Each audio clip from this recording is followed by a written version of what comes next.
Hey, it's Kristin here again. Here for another reaction video. I'm hoping music reaction. I'm hoping this turns out, and I'm hoping I have the levels right. There might be a little echo, but I'm hoping not. Hoping it's not too bad. The other day I did my first non-music reaction. If that's not your thing, that's cool. And also I noticed I got my first troll. Somebody with what looks to be a meme picture, so not a real picture, basically told me I should draw on the top lip. It's like, dude, okay, seriously. Of all my insecurities, that is about the last thing I ever thought I'd hear, so okay, thank you. I seriously am tempted, if I had more money to mess around with that nonsense, to buy a little lip pencil and lipstick and go all clown up in this. But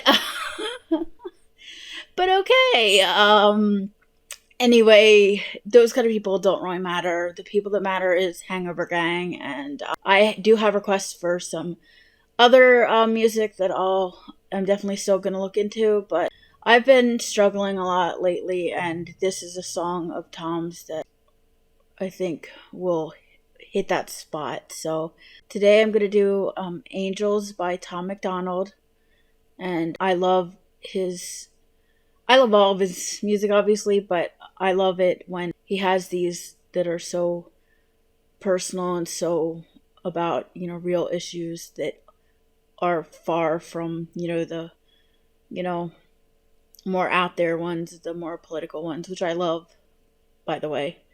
But I love the ones that are more, about struggles and mental health, because it's something that has touched me my whole life. So let's get started.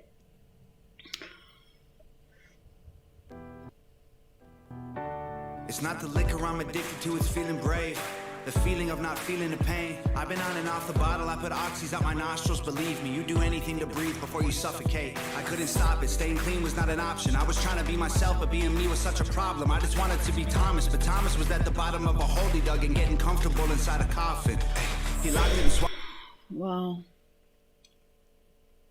Now, personally, I don't myself have an alcohol problem. I think a big part of that, why I don't, is because I grew up with my dad being an alcoholic. So for a long time, he was very anti-alcohol. So according to him, in his lifetime, he didn't know that I ever even drank. But I did here and there, and I'll admit, like, when I have had the moment to do it, I kind of went overboard. I've had a few times when I could definitely see how someone could, but also he's, I think he says it somewhere in the song, so I'll hold off on that real quick. Followed the key, caught up, forgot all his dreams, robbed at a common, became embalmed in a toxic routine. Beer was the escape, but I got stuck escaping. Whiskey was the blanket in the coldest basement. Way before the fame, I was wasted, freezing, doing anything I could to keep the flame lit. To anyone going through the same, heaven's got enough angels, you need to stay here. And I came. Okay, I'm not sure if I already missed it, but I know, about in certain social situations, it helps people. Well, for me, I've found the exact opposite. I have social anxiety, and when I've been in social situations and I've been drinking, I get even more paranoid, and, like, I don't know. I just want to, like, when I drink, I want to be by myself even more. So, yeah, I still drink what I guess you could call sometimes light drinking, very low level, low alcohol content, adult beverages from time to time.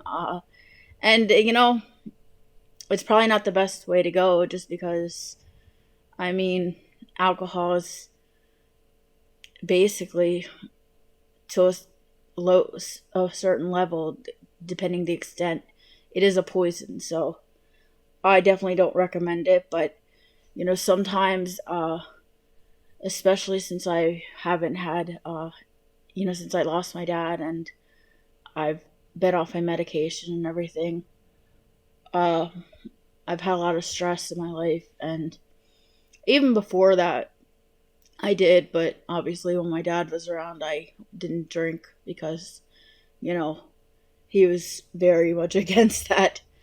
But yeah, this song definitely hits me in different areas. Like, I've never had a drinking problem, but I've definitely had a problem with self-doubt and self-hate and other vices. So yeah, this song definitely hits me hard. Make you stay, but sometimes going ain't a choice. And every choice you make is one that you didn't avoid. Crash the whip and ditch the car, burn a bridge, follow the stars. You'll find monsters in the dark, but nothing's worth it till it's hard.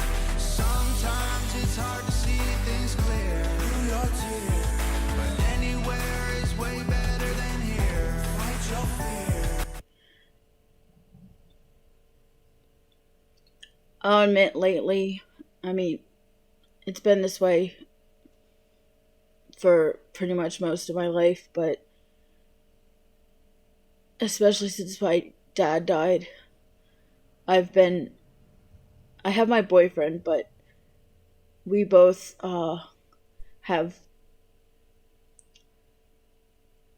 varying levels of disability. Him more the intellectual and some mental, and I have mental illnesses, and so it is a struggle living on my own, or even living with somebody else who has their own issues, and not having my dad there. It's really hard. I don't know how to live on my own, and this, if something happens around the house, we don't know how to fix it. Money is getting tighter because when I bought this place, first of all, our old house, my dad had told me all along, get out of there because I don't drive. I had to be closer to town so I could, get an Uber easier. So I did. This economy, the housing market was so driven up.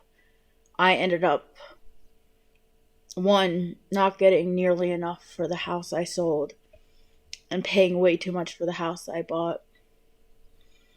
And I've put most of my money into this place, and there's still so many problems. And between that and just trying to learn to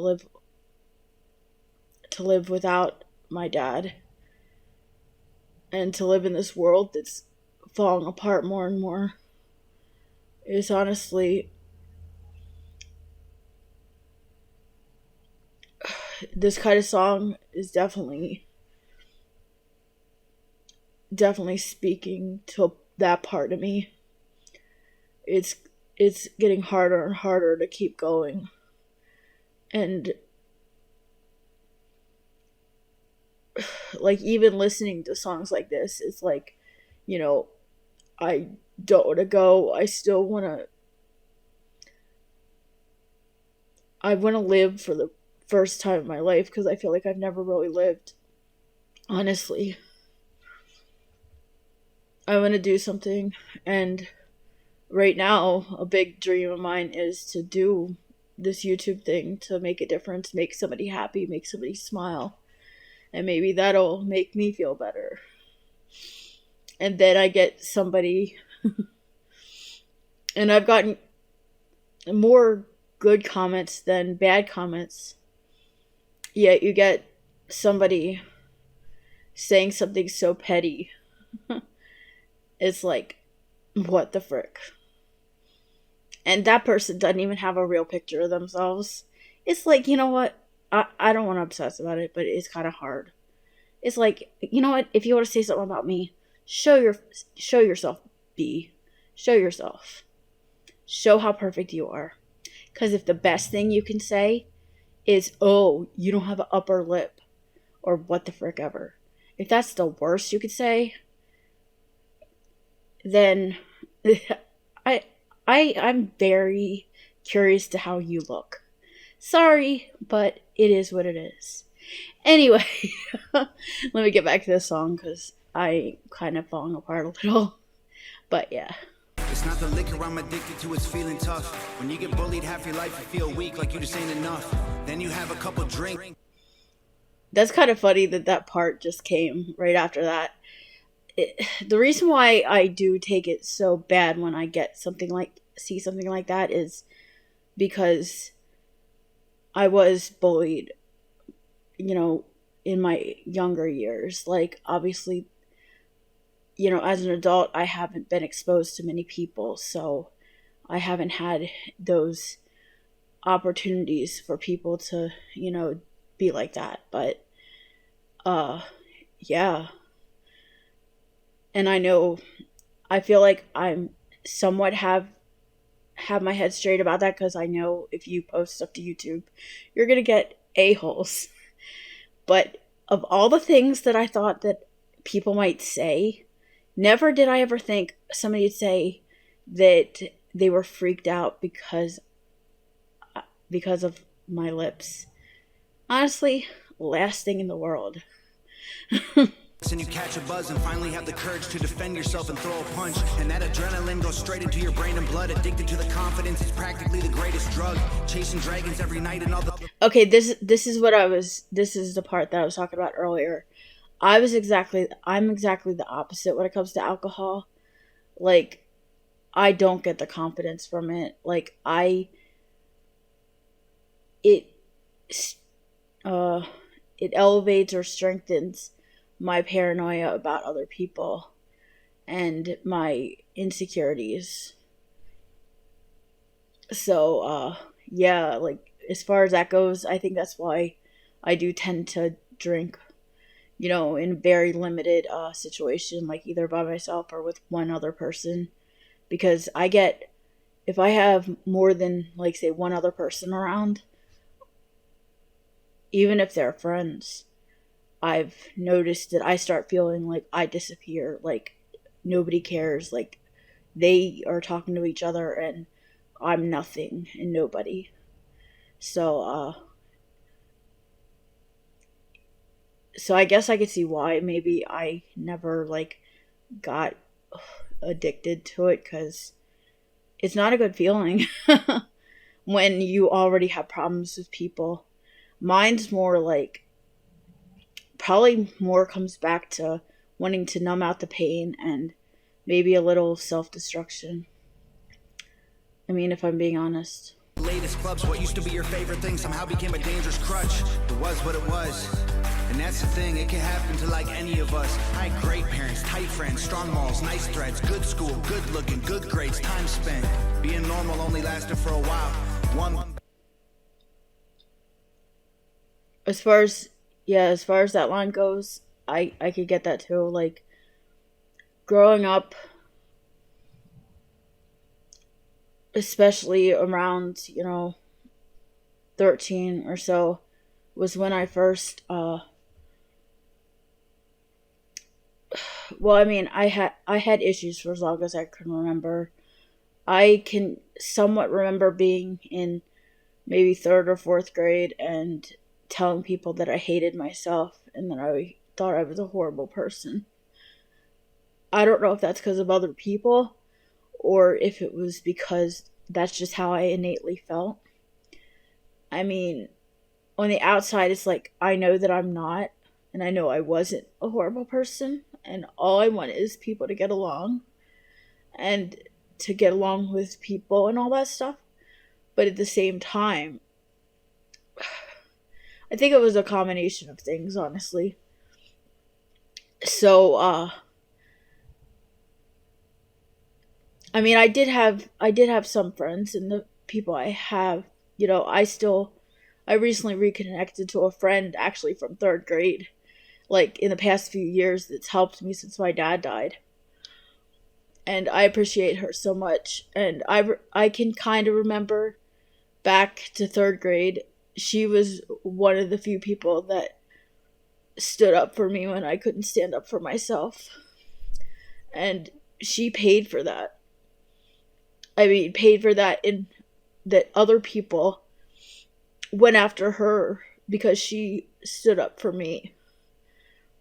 Because, and I have thanked her, and she said, she's not going to sit there and watch, someone, do that to somebody that that didn't do anything. And I appreciate her for that. I don't know if she'll ever watch this, but I mean, I've told her. But yeah, but as far as that goes, about it could happen to anyone, any of us, it can. Like, I had both of my parents. Like, it was kind of shaky. My dad was an alcoholic, as I said.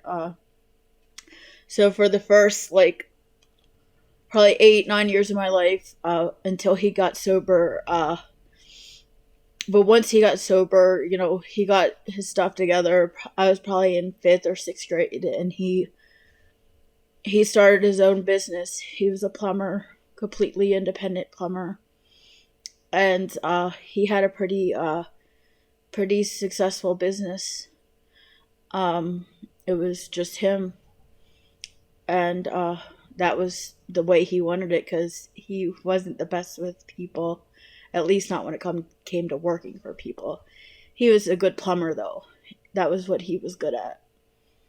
But he didn't understand mental illness. He didn't understand when I was, 13 or 14, around then, when my depression started getting really bad. He didn't understand I had, I had things. If I wanted a TV, I had a TV. If I had, whatever, if I wanted something within reason, I usually got it. But he didn't understand that there was so much more that to life than just the stuff you have. I mean, it's pretty important that you have security. I won't deny that, because I'm at a point in my life where I feel like the only security I have is a roof over my head. Like, I don't know what's going to happen in the next few months, or in much less the next year or two, much less the next 10. But back then, I was fully secure as far as, I was taken care of. I didn't have to worry about anything, but emotionally, it wasn't the best situation. I mean, my mom and dad, I believe, did love each other, but they fought a lot. They both had their own issues. Later in my teen years, ironically, my mom developed a gambling addiction. So, that caused some problems in the family too.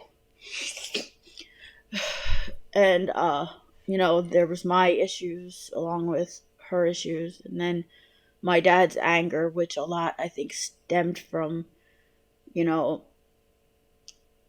he sobered up, but he did it completely on his own.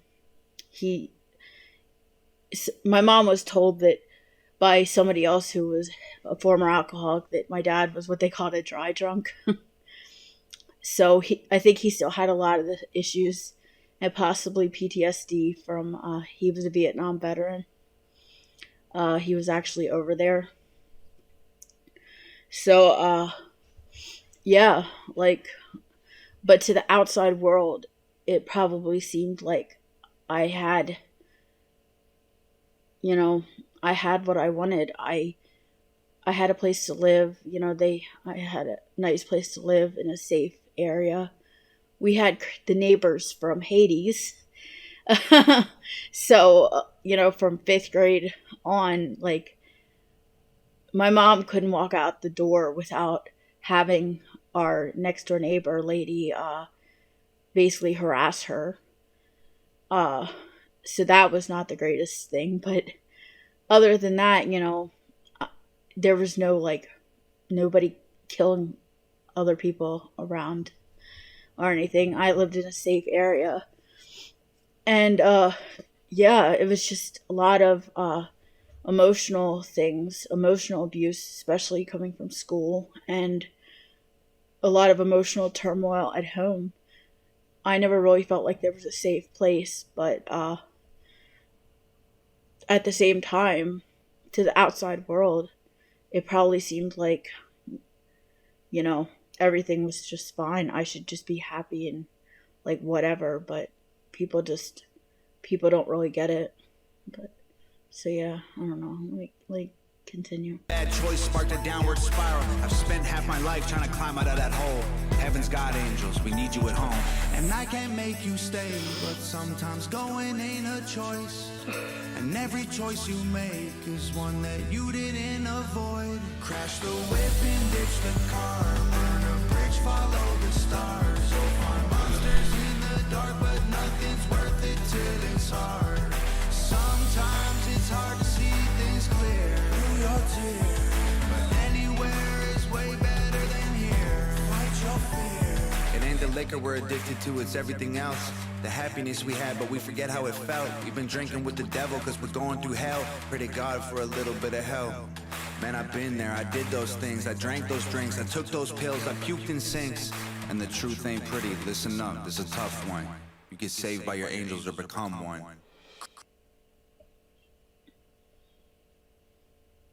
More and more lately, that hits me hard.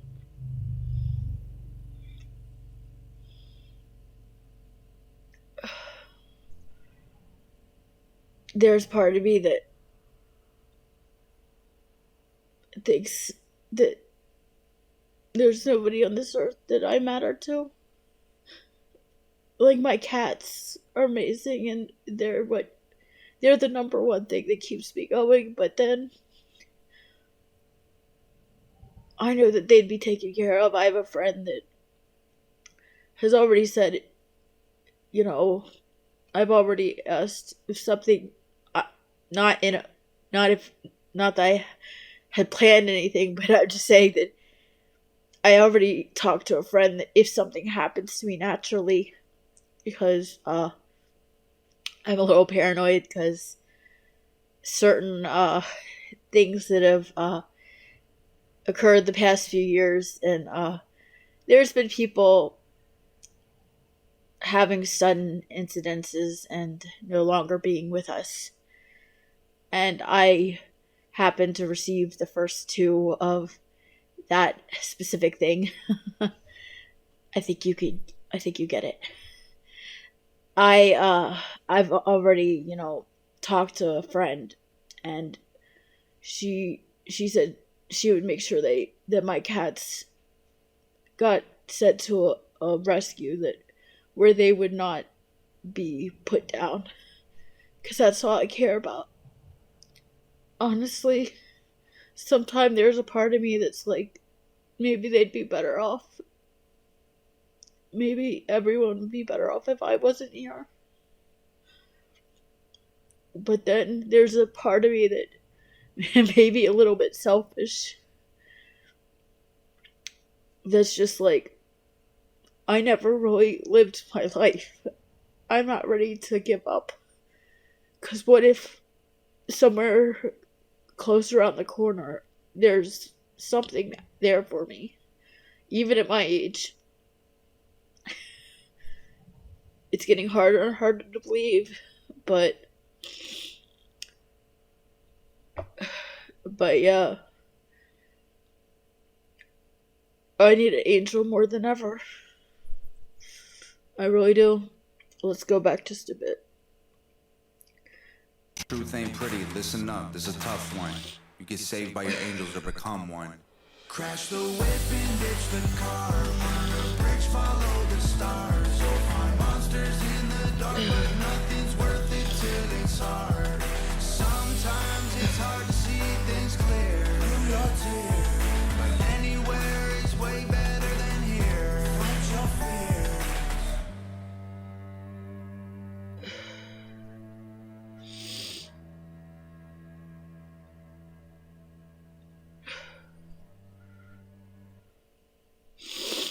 Wow, this is a long one and an emotional one, definitely. I I'm sorry if I kind of fell apart a little. I've been wanting to get into doing more videos. I've just been struggling. And then I obviously I've second guessed myself, what should I even do this YouTube thing? Because I know that there are people out there that want to bring you down, probably because of themselves. But then I think I see someone like Tom doing major things and getting all kinds of hate. And it's like, well, if he could do it, I mean, obviously, he has much more success, so there's much bigger, you know, incentive for someone to push through when they're, you know, successful. I mean, here I am, but then I get nice comments with people liking what I do. And if I can make somebody happy, then that makes me happy. But I don't know. It's starting to get a little hot here, and my air conditioning still doesn't work. So I've been having to keep a fan on, and I can't really record when I have a fan on because it's really loud. I doubt anybody watched this far, so I'm just kind of blah blah blah. Anyway, if you did watch this whole thing, I appreciate it. Thank you so much. And I'm here if you want to talk. I guess I should probably get some channel linked social media, but I don't know. Like, I do have social media, but I don't really want to share, like, say, my personal Facebook, that kind of thing. So I'll try to do that. I do, in my information for my channel, I do have some links, but nothing where you could contact me. So I'll have to look into that, because I'm totally open to being here if anybody needs or wants to talk. Just friendly. Like, if you know somebody cares, because I know how it is to feel like nobody cares. Anyway, oh yeah, that's right. I did create a Patreon, so that would actually be a good place to join. Now, yes, it costs a few dollars. I have 3 tiers. I think 3, 5, and 10. Now the 10 is only because if you do subscribe to that one, you get a downloadable copy of my CD that I recorded a million years ago now, like 2006. So basically you're just getting a CD, and anyway, but yeah, I'll look into possibly creating a place where you can write to me if you wish. But for the most part, they're the comments and all, and I do read them even if I don't say anything back. I really do. And hope you're having a good day. Bye.